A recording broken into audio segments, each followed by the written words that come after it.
everyone.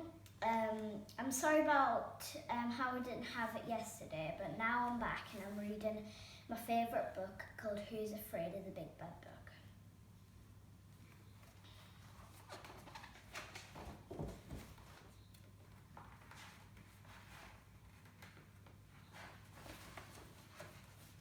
Herb loved storybooks. Although he wasn't a very good reader, it didn't matter because he could tell a lot from the pictures. Herb liked the scary ones best, with pictures of dinosaurs gobbling up other dinosaurs, or swooping vampires chasing people who had foolishly decided to go for a midnight stroll without any garlic. Herb read his books everywhere. This is why many of his pages were stickily stuck together, soggy around the edges, and usually had bits of banana biscuit and the odd pea squashed between the pages. On this particular night, Herb's friend Ezzy was staying over. Earlier, the two of them had been playing a game involving a great deal of untidy things, and by the evening, Herb had trouble even finding his bed. By the time he and Ezzy were already slightly snoring, so Herb searched around for a book to amuse him until he dozed off. But the only one he managed to find was a book of fairy tales. It hadn't been looked at in a very long time, and it was quite dusty. It was actually quite exciting, but even so, Herb's eyes soon became heavy, and before he could close the book, he fell asleep with his head on the page.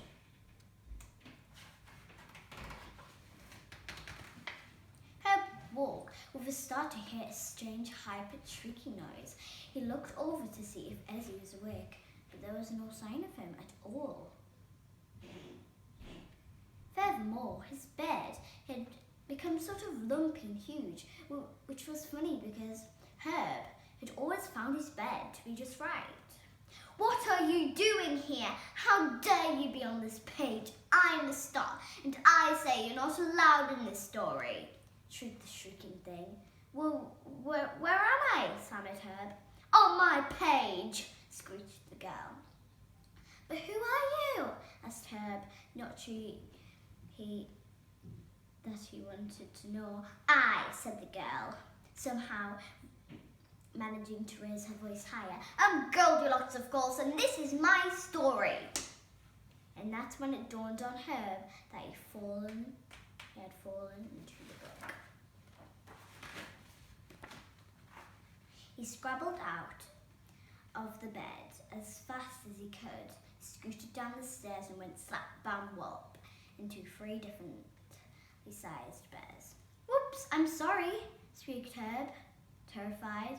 "I didn't mean to be here."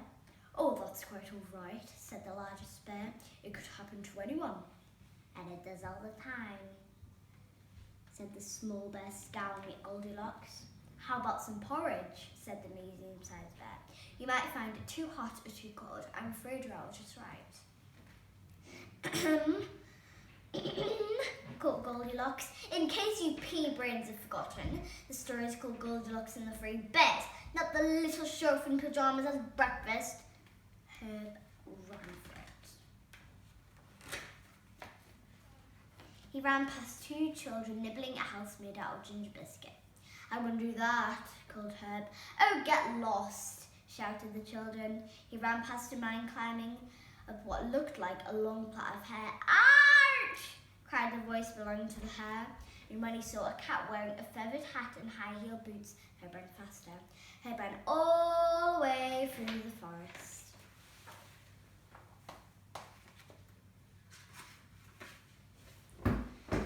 At long last, he came to an enormous door. It was difficult to open because the illustrator had drawn the handle much too high up, but after 3 attempts at jumping, Herb managed to grab it and slowly creak the door open. There seemed to be a party going on. Everyone was dressed up to the nines and dancing in wigs. One by one, the dancers noticed Herb, and the music ground slowly to a halt. It was so quiet you could hear a pea drop. Or was it a pen? Well, you could have heard something drop. had it not been for the couple in crowns having a furious discussion in loud voices. Where the dickens is that twerp Prince Charming? Never mind him, where the devil is my throne? Herb couldn't help noticing that the Queen had a moustache drawn on in biro. And who might you be? Demanded the Queen. This is a private royal party, you know. No one in pyjamas is invited. I'm Herb, said Herb. I own this book. Oh, so you're the doodler who ruined my looks, she said, pointing at her moustache. And where's my throne, you scissor snipper? Yeah. It was then that Herb remembered last year when he was much, much younger. He had drawn moustaches and glasses on many of his book characters and added telephones to all of the rooms. He had been going through a scribbling phase. He also had cut out the royal thrones for a model spaceship that he and Desi were making, and he had a horrible feeling that he might be responsible for the disappearing of Prince Charming.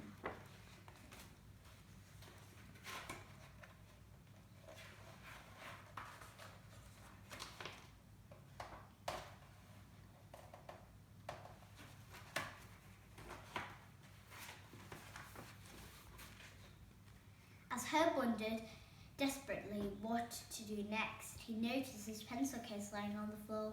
He'd been looking for it for months. It's all right. I can draw you a new throne, he said.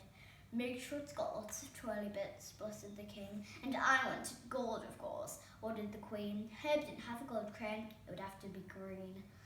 The Queen did not look impressed. Then finding the eraser, Herb started to rub away at the Queen's moustache. Ow, ow, that really hurts! Seize him, she roared. Herb made a dash for it. There wasn't time to get the door, but by snipping a hole in the palace floor, Herb managed to wriggle through onto the next page. He could hear a Queen shouting, "Look, he's getting away!"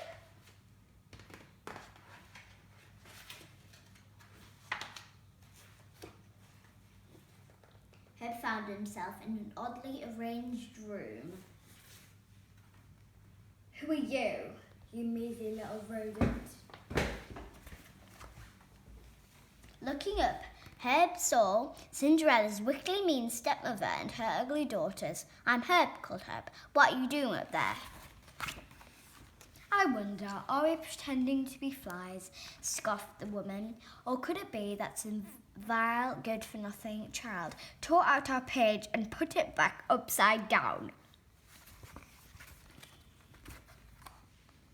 I wonder who would do that, said Herb, slightly blushing. Probably some hideous little boy, snarled the stepmother, fixing up her beady eyes. No, we can't go to the ball, and the Prince Charming can't find madly, utterly in love with us. It's so unfair, whined the pudgy sister. He will look twice at you, snapped the skinny one. Oh, do be quiet, hissed the stepmother. I'm feeling queasy. Just then, the telephone started to ring. Sticking telephones in the fairy tales had seemed funny at the time, but Herb could see that they could turn out to be rather a nuisance. Hello. Why, hello, Your Majesty. Yes, as a matter of fact, there is a little pajamaed boy here. He did what? Oh, did he? Don't worry. I'll do with this little weasel, she said, giving him a shrivelly look. Oh, and by the way, if you see that nosy Goldilocks brat, tell her to bring a ladder over. So, this is your doing, she screamed, leaping onto the chair. I'm going to make you wish you'd never opened a book. Herb speedily drew a door on the wall and ran out it and slammed it shut. Come back here, you little horror, she screeched. Herb was in a very dusty kitchen. His feet were sticking to the floor, and they looked and there were what looked like giant biscuit crumbs stuck all over the place. "Sorry about that," said a bed-ragged yet pretty girl. "Aren't you meant to be at the Royal Ball?" asked Herb. "Yes, but I had to go home because the prince, achoo, was late, and my party dress didn't arrive, and I really looked, achoo, a mess. And then my carriage turned back into a pumpkin, which was sort of embarrassing. Would you like a cup of achoo tea?" She really was very nice, and Herb was beginning to feel extremely guilty because he had just remembered where Prince Charming was. Herb had cut him out to make a birthday card for his mother. "If only I could get out of this book, I could find the prince for you," he said. "I know who can help you," said Cinderella, picking up her phone. "That's absolutely maddening. I was just in the middle of a spell, so it better be important." "It's an emergency. Absolutely everybody's after me. You have to help me get out of this book," yelled Herb. "Well, let me see. A, are you my fairy godchild?"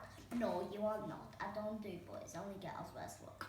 "B, what do you expect when you go about scribbling and snipping and generally causing mayhem? This is no way to treat a book, you know." "And C, jumping into other people's stories really is very rude." "But I can't find my way out," pleaded Herb, at his wit's end. All right, keep your pyjamas on. I suppose I'll have to come to the rescue as always. Now, where did I put my wand?" At the moment, the door flew open. "He's in your kitchen looking for more food!" It was the unmistakable, ear-piercing voice of Goldilocks. Right behind her was the wicked stepmother, and she was not in a pretty mood, having snagged her stockings climbing a ladder out of the upside-down room. "What shall I do?" flustered Herb. "Quick, climb up the text," said the fairy godmother. Herb scrabbled and hauled the letters and scrabbled up the sentence, and some of the words were a bit weak, and the whole lot started to wobble. "He's getting away!" screamed Goldilocks so loudly that the whole book shook and slipped off the bed, sending Herb falling headlong through the air onto